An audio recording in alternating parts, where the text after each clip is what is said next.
Today's speaker is John Flood. John Flood has been on the trail of American legends for nearly 3 decades.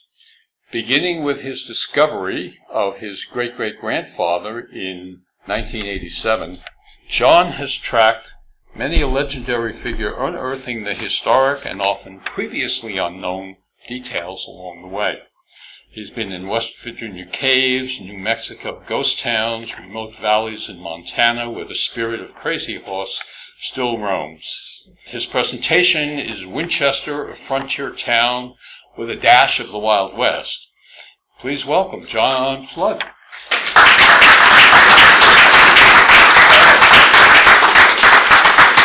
Welcome, everybody. Boy, it's nice to see this room full and everybody here. Thank you all for coming out. I know the weather was not so great earlier, so I was like, oh, is anybody going to come? Dreary day, but thank you all for coming out.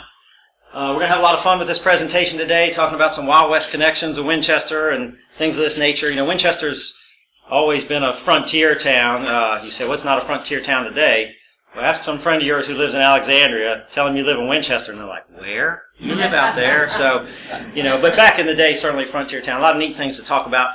I'm going to knock a couple of things out before I get totally underway. First of all, you have these pretty purple pens in front of you. They're Big Legends pens. And you ever get that thing in the mail where you get a freebie pen, and it says just sign this, and you know, you'll get pens and everything. I always throw that away, keep the pen, throw it away. Well, I went ahead and ordered. And it's the first time in my life I've seen them deliver pens like they deliver mulch. They come and they take a truckload and just, you know. I think you buy them by the ton now is how you buy pens. So please utilize that pretty purple Big Legends pen. You got to fill out that thing, your form there. I'm going to hand out a historical document, if you will, here in just a few minutes. That's a neat thing we're going to talk about, and it'll be a little homework lesson for you. Flip that thing over and use it as a notepad, too, if I say anything today that you want to make a note of. So use those purple pens. John Bridgen is in the back helping me today, Focus on the Valley photography. He's going to video and take some nice pictures. John's taken 2 Western trips with me, a Wyoming-based trip, a Texas-based trip.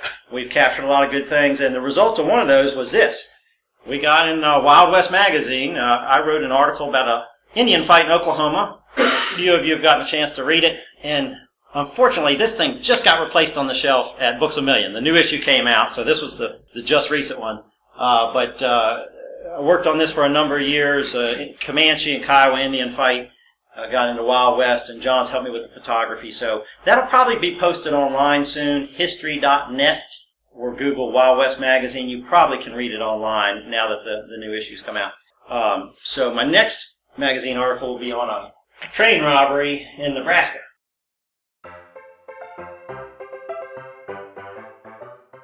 Let's start out with this. Can you all read that? Say it out loud if you see it. Shotgun. Shotgun.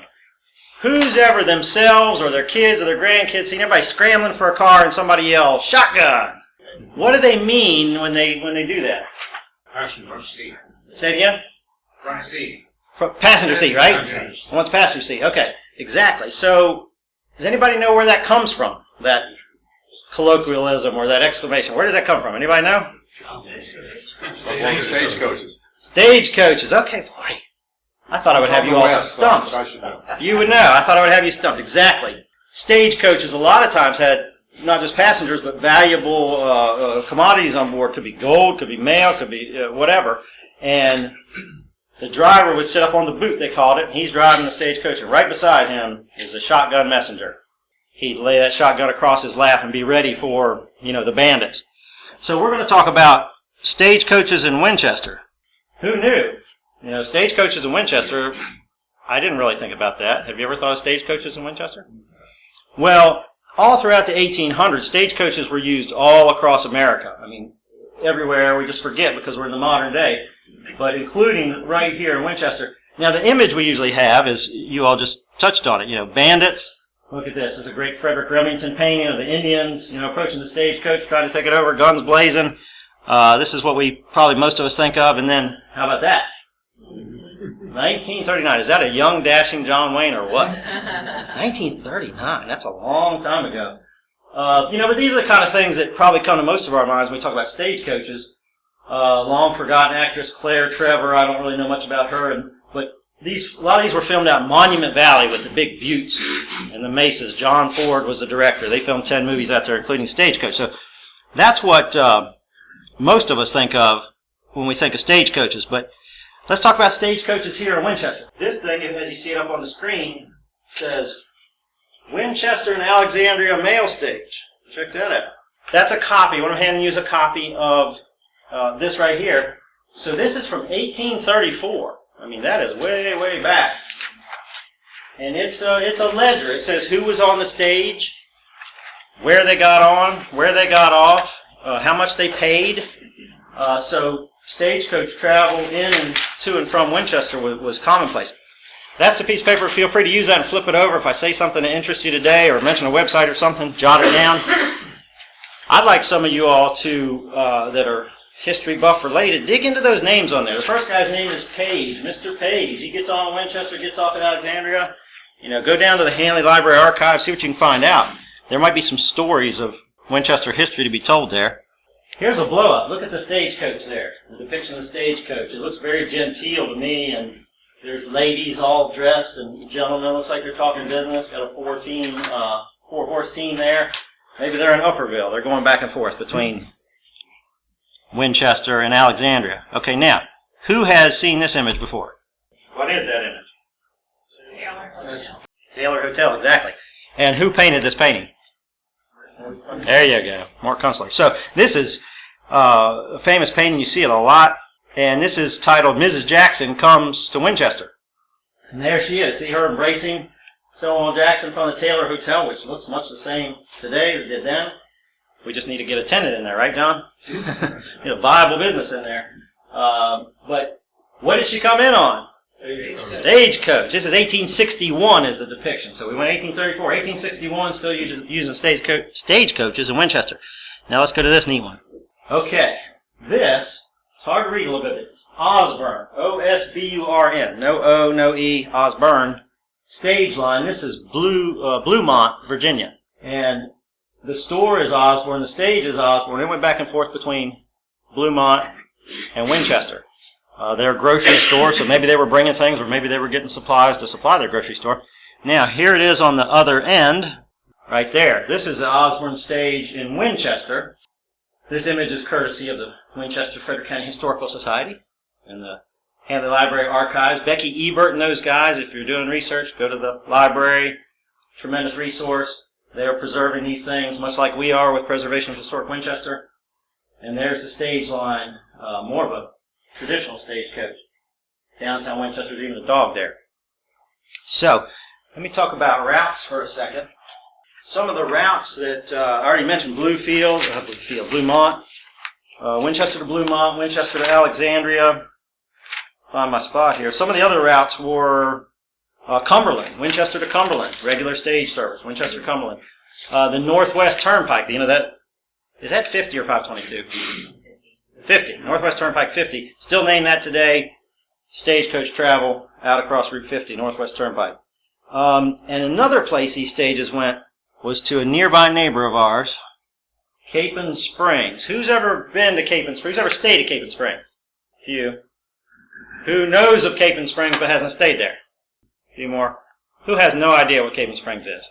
A few. That's okay. It's okay. It's a mere 35-minute drive from here. Go out 50. I think it's 259, Wardensville Grade. There's a couple different ways to get there. It's like a 35-minute drive. You get out there, it's like another world. This is days gone by, old retreat at the springs, the healing waters, the mineral waters, Berkeley Springs, White Sulphur Springs, all these different springs. There's Capon Springs, and the stages would go from Winchester out there. People would come from Baltimore, Richmond, Washington, and they'd all come here to Winchester. So I have to study what the hotels were back in the day. George Washington's not here yet. We're talking 1870s, 1880s. They come in, stay at the Winchester hotels, and then get on the stage and go out to Capon and stay for 2 weeks or more. It's about a 35-minute car drive. Anybody want to venture a guess how long it took on a stagecoach? All day. All day. Any other suggestions? 5 hours. 5 hours. You're close. 4 hours. 4-hour stage ride from Winchester to Capon. There was the Rock Enon Back Creek route. There was the Mountain Falls route. John and I drove one of those the other day coming back through Mountain Williams, Mountain Falls, all these county areas that I haven't been to in a long time. You rode your stage. They directed them all to Winchester, sometimes Strasburg. And here's two wonderful accounts, quotes from back in the day, let me find them here, of people who either rode on the stage or watched the stage go by to Capon Springs. Here we go. This is a quote of a person who rode the stage. Quote, "A panorama unfolded itself as the passengers looked down over the beautiful valley of Virginia and westward across the mountains of Hampshire County. After drinking in this fine scenery, the passengers were ready to slide down the steep road to the resort, where a grand welcome awaited them at the Mountain House, and a dinner never to be forgotten, prepared for the guests, whose approach was announced by the blast of horns of the driver's stagecoaches." So they rode these stagecoaches. That scene right there, it may be this road in the back there was two gentlemen are standing that they're talking about coming down into the resort off the mountain, kind of the backside. And then this quote is neat, and apparently from a boy who lived along the stage line. Quote, "The writer recalls many such scenes, but those that impressed him most as a boy were the passing of these stage lines along the Northwest Pike, in full view of his old home near Round Hill. Here he often saw 4 stages, each drawn by four fine horses, sweeping into Hoop Petticoat Gap, where they soon entered the new graded road for Capon.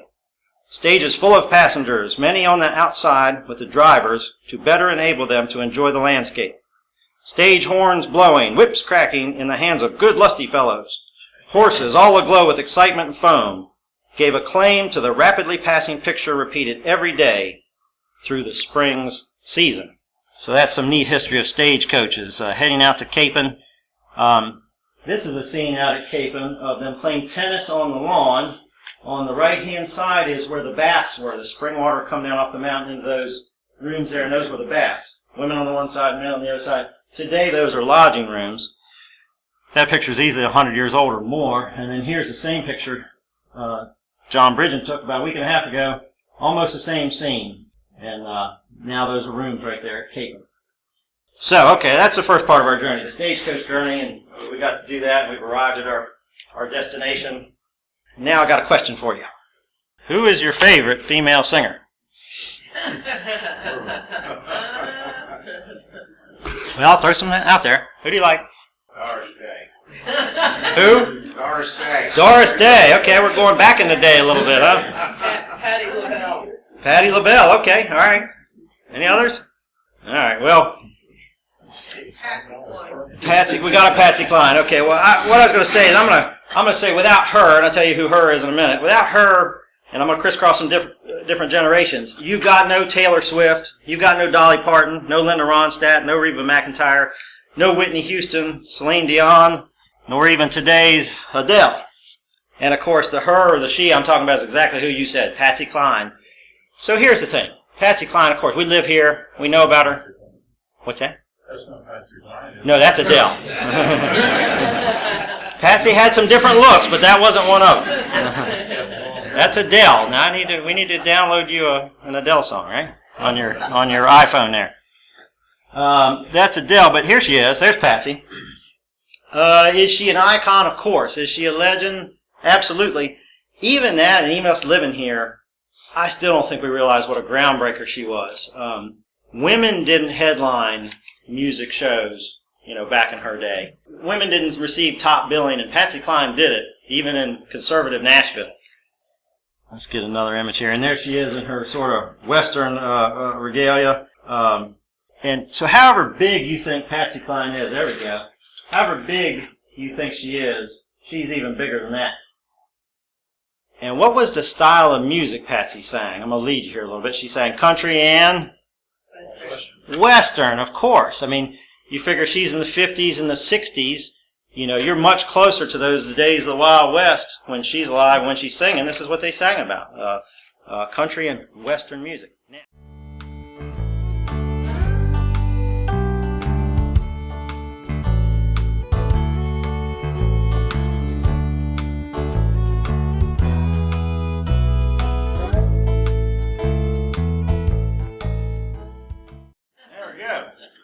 All right, so what is she singing about? She's singing about the Alamo and San Antonio. She's singing stuff about the Wild West, country and western, and it was our own Patsy Cline right here from Winchester. She's singing about the Alamo. Now, local places, of course. Who's ever been to the Patsy Cline house? I'm gonna get on the rest of you all. It's right there. It's up the street. What, 4 or 5 blocks? Seriously. I'm the same way. I've never been to Stonewall Jackson's headquarters. Shame on me. I've been to most of the other significant stuff here in town. Go to the Patsy Cline house. See the history. It's neat. You feel like you're there back in the day when she was there. So right up here on Kent Street, go see that. This is out at Gore. Anybody ever seen this before? You have? Okay. You got to go to Gore, and I never remember if it's Back Creek or Back Mountain Road. You go back there like toward Rock Enon, right? I believe. Patsy was either born in this house or when she was an infant, she lived in that house. It's about falling down. I don't know if it could be saved or not, but go out there and see it. Be great to save it. What's this place? Gaunt's Drugstore. Okay, Patsy definitely worked at Gaunt's Drugstore. We have a quote saying that, I worked at Gaunt's during the day on Saturday, and Saturday night I went out and played music. And of course, Gaunt's is empty now. Well, our real estate people here, I'm going to get some real estate sales going. Somebody buy that thing, fix it up, and turn it into something. How about this? Newspapers here, aren't they? It's about time to run a Triangle Diner. But, and I don't know the guy from Adam who owns it. I just want him to get the thing back open so we can all go over there, get a cup of coffee and a Western, thank you very much, omelet, and play Crazy on the jukebox. So I hope he gets it back open. It's been closed for a long time, as you know. Speaking of Crazy, a lot of lists will say that Crazy is the #1 jukebox hit of all time. Crazy. My personal favorite's Mac the Knife by Bobby Darin, but I'll take Crazy #2. All right, so speaking of crazy, how many of you all are crazy about the Civil War? All right, I'm going to put 3 categories out there. Category #1 is you love the Civil War, you just eat it up, high level of interest. Category 2 is little to no interest. Category 3 is you're somewhere in between. All right, who has a high level of interest? Category 1. Got about 3. Who has little to no interest about the Civil War? It's okay. We're not going to revoke your Winchester citizenship if you don't like the Civil War. It's okay. It is what it is. Who's somewhere in between? I guess it's everybody else. Okay. That's kind of me, and Civil War is almost like liver. You love it or you hate it. I'm not going to spend a whole lot of time on it, but Third Battle of Winchester happened September 19th, 1864. Big colossal event here in the Valley. Bloodiest battle of the Valley. Even bloodier, more casualties than Jackson's entire Valley campaign of 2 years prior. And it was fought over here, virtually all over town, but we have now the 3rd Winchester Battlefield. Millbrook High School is down this way. You can go up toward Rutherford Crossing, get off on the first road to the right, Redbud Run, and get in from that side. There's lots of trails and stuff. It's a neat thing to go walk, even if you don't like Civil War history. But we're going to quickly talk about 4 guys. There's the battle there, blazing away. It did turn the fight in the Valley, and then ultimately turn the war, really significant fight, Third Battle of Winchester. 4 guys I want to talk about. Phil Sheridan directed the whole affair, and we're talking about Union guys instead of Confederate guys today. He directed the whole affair with 3 important men under him that I'm going to mention. Won the day for the Union. There's Sheridan's headquarters. That's Kimberly's downtown. That's a building you can walk in when you leave here. Historic building. Then we got this guy, George Crook, very important gentleman. Did a lot of great fighting that day. There's more scenes from the 3rd Winchester Battlefield. Wesley Merritt. He's not a household name, but he ought to be. This guy's a really important fellow, Wesley Merritt, and he's coming in from like right there, just sort of smashing the Confederate lines. And then finally, who's heard of this guy? A couple of you, right? George Custer, and this is a scene on the porch of a place called Elmwood, which unfortunately is no longer with us. Walmart out on Route 50, a little bit prior to that, you got the Marriott Hotel. Out behind there, if I got my facts straight, is where Elmwood sat, and it burned, I don't know, maybe 1910, 1920, somewhere like that. So, all these 4 guys were here in Winchester fighting this fight. What are they doing 12 years later? June 17th, 1876, Rosebud, Montana. My great-great-grandfather, Brad's great-great-grandfather, fought in this battle under George Crook. Fought Crazy Horse and a few hundred, maybe as many as 1,000 Sioux and Cheyenne Indians to basically a stalemate. June 17th. Then, only 8 days later and 30 miles away, Little Bighorn. Now, those aren't human bones. Those are bones of horses and so forth, probably a year after Little Bighorn. Custer's last stand, right? Just 30 miles away from that other fight, and 8 days later, Custer got mowed down. You have these glorious scenes of Custer and the last stand and all that. They didn't stand a chance. They got quickly annihilated, and 200 men and Custer die right there. So, before I talk about that one, Crook doesn't get news of Custer's demise until 10 or 11 days later. Can you imagine that? Everybody here is probably carrying a smartphone right now. And you know everything, the NCAA tournament, you know it instantly, takes 10 or 11 days to get the news. Crook has already asked for reinforcements from Sheridan, the guy I talked about earlier, so they're all out there. Sheridan sends him reinforcements. Who does he send him? Wesley Merritt, the guy we talked about earlier. He sends him Wesley Merritt. Who does Wesley Merritt have with him? None other than Buffalo Bill Cody. They're coming up from Nebraska, western Nebraska, trying to get up to help Crook out, then to go chase the Indians further.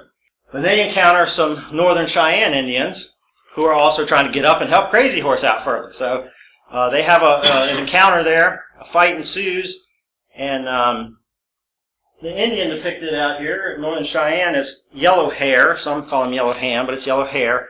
He basically challenges Buffalo Bill to a duel. He knows who he is. And, today we see sports and we're out on the street and people talk a little trash, right? Well, this was early trash talking. It was kind of like, the Indians kind of like, you want a piece of me? I know who you are. Buffalo Bill's like, oh, you want a piece of me? Let's go, let's throw down, let's dance. So they go charging toward each other, guns blazing away. Buffalo Bill shoots toward Yellow Hair, misses him, but hits his horse, which dumps Yellow Hair on the ground. Simultaneously, Buffalo Bill's horse steps in a hole, dumps him on the ground. Oh, man. By this time, they're nearly face-to-face, or they're close. Hand-to-hand combat ensues. Somebody's going to die. There's no doubt about it. It was one or the other. Buffalo Bill stabbed and or shot Yellow Hair and took his scalp and waved it in the air and said, "First scalp for Custer." An event he reenacted on stage and in his Wild West shows for years to come. So that's what these four guys are doing years later, 12 years later to be exact. So these fellas who were fighting the legendary Crazy Horse. There's no real known depiction of Crazy Horse. That's an imagery, an artist's rendition. That is Sitting Bull over there. Custer, Crook, Sheridan, Merritt fighting Sitting Bull. They also were around Calamity Jane and Wild Bill Hickok. Those guys were right here in Winchester. When you're at Starbucks off Berryville Pike, Route 7, you're right in the thick where these guys were. When you're at the bowling alley, taking your kid or your grandkid up for a birthday, Custer was coming in that way from the area of the bowling alley. When you're on Pleasant Valley, maybe you're going to get the mail, post office, you're passing Daniel Morgan and the Mount Hebron Cemetery. These guys were all coming into those areas there, these legendary fellas. So, now, I got another one of these for you. Who can see that? Arkansas Toothpick. That's another quiz. Who can tell me what an Arkansas Toothpick is? Sorry? You got it. Man, he gets the A today. Bowie knife. An Arkansas Toothpick is a Bowie knife. Jim Bowie, who died at the Alamo, along with Davy Crockett. Patsy was just singing about the Alamo, wasn't she? Arkansas Toothpick is a Bowie knife. That's thrown in for no extra charge, and you're the number one guy in class today. I got a picture of me in there. I do a lot of research. I do genealogy for people, family history cases. Mr. Pine helped me do Retro Winchester a few years ago. We talked about Pine Motor Company, so I talk to lots of people. I'm on the internet a lot. Go into the library, go to archives, and John and I got down to Fort Hood, Texas last year, and I was researching stuff on the 3rd Cavalry. The 3rd Cavalry Museum is at Fort Hood, Texas. So in there looking at really exciting stuff, microfilm and post returns, and put most of you to sleep. But do a lot of research, and I bumped into some interesting Oklahoma history. Oklahoma came into our wheelhouse. And doing any and all this research, even talk about Mr. Pine and your dad starting that car dealership. When? 1929? 1929. the thing that inspires me is the stories. There's stories, hardy people, resourceful people, who did something of significance, whether it was starting a car dealership, or we're going to talk a minute about starting a cattle ranch out in Oklahoma. Resourceful people. I bumped into this. You know that little panhandle of Oklahoma, that little thing that sticks out? It may not be the only claim, but that's no man's land. They missurveyed, and there's this piece of land left over. That's no man's land. Now, there's some conjecture over whether are there some other places that were dubbed no man's land. I don't know. But out there in that part of Oklahoma, I ran into this, and this is a quote. Talking about getting schools started out there as they settle Oklahoma. Here's a quote. It says, "But the law had something to say about education." We have to have education, right? There had to be schools. To have schools, we had to have teachers. Any teachers in here? There we go, got a teacher. One resourceful applicant, being examined to be a teacher, was asked, among other things, to name 5 polar animals. After some deliberation and deep thought, he wrote, 3 polar bears and 2 seals. Now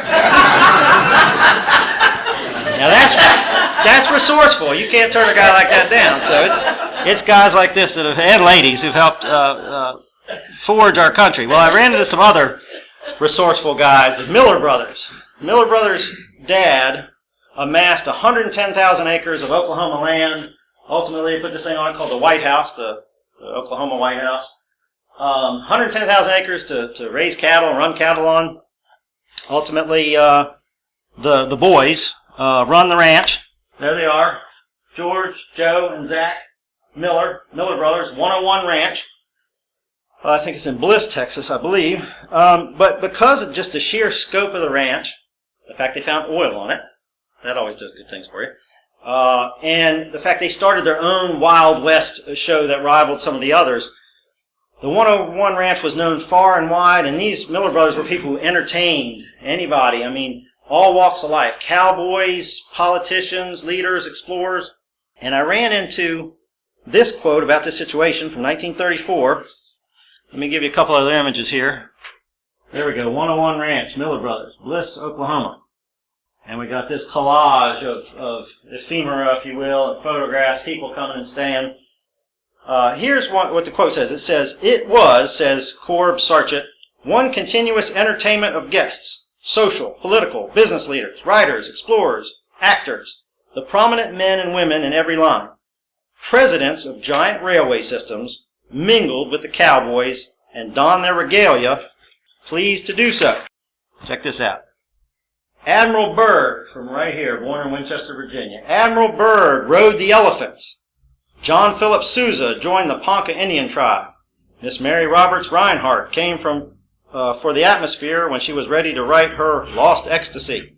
Walter Teagle sat on the floor with a bust of Geronimo, the Apache chief, in his arms to be enlightened on the price of crude oil.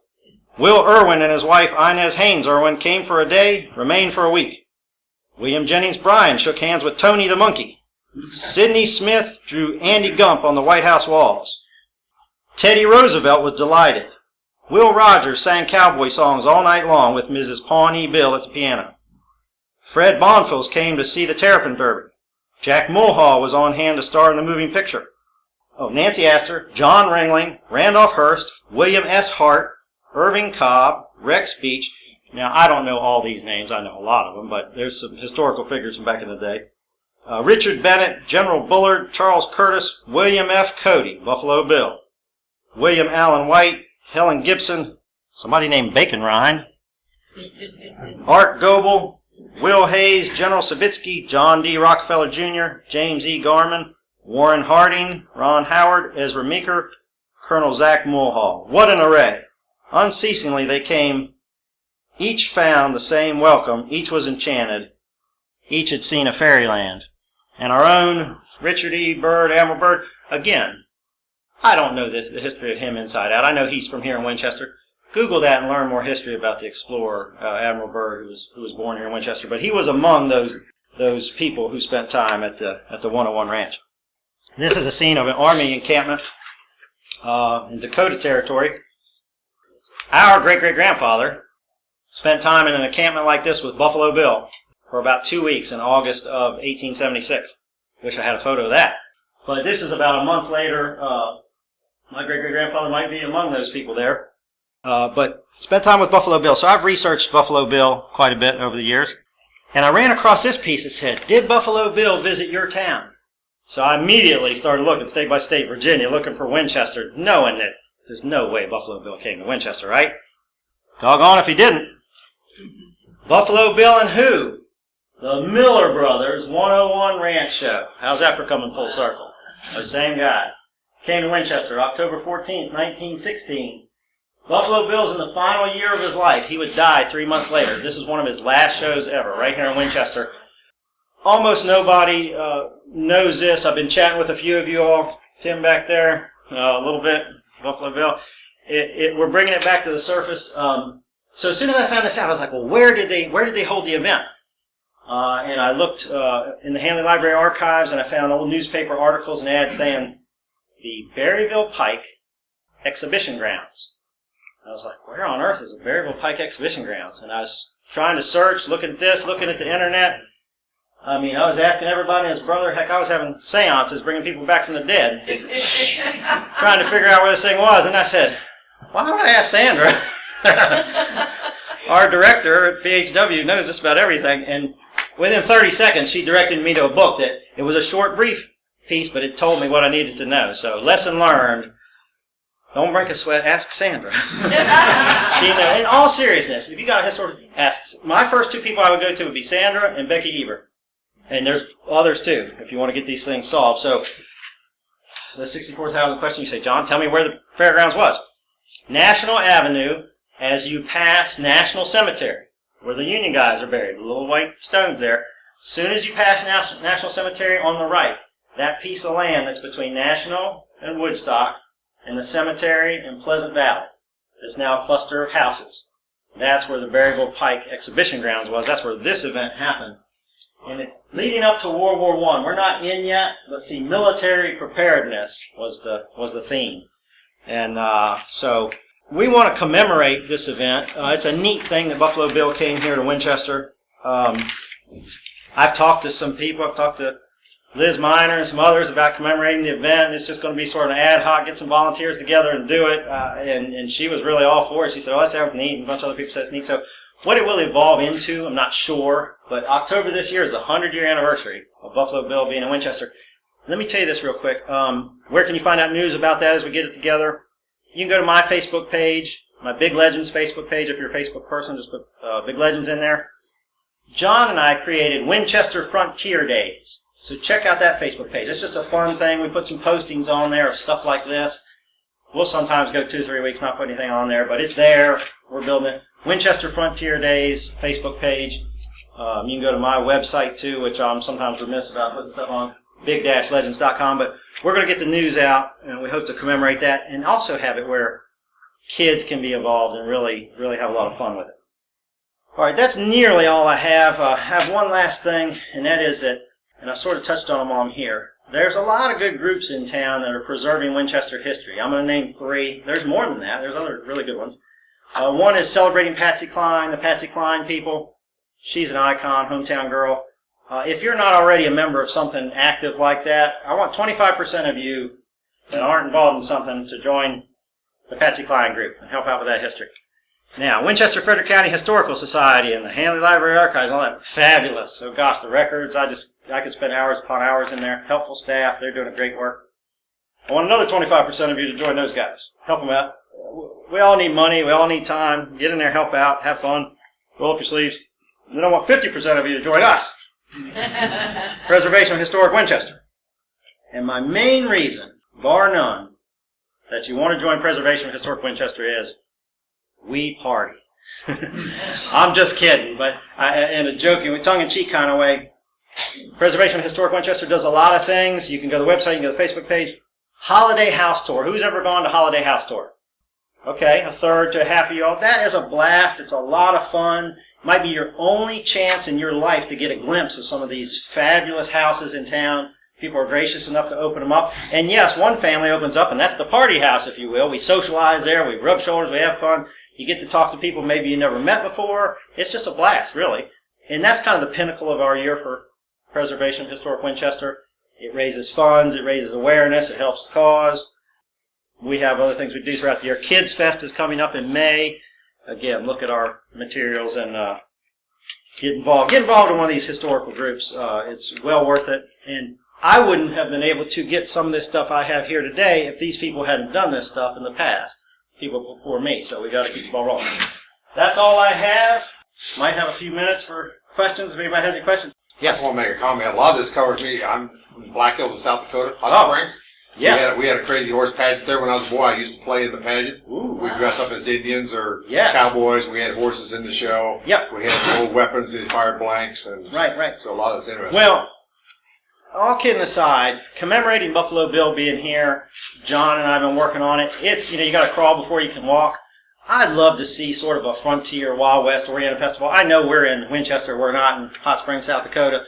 But it's very interesting history, the frontier, the pioneer days, the settlers.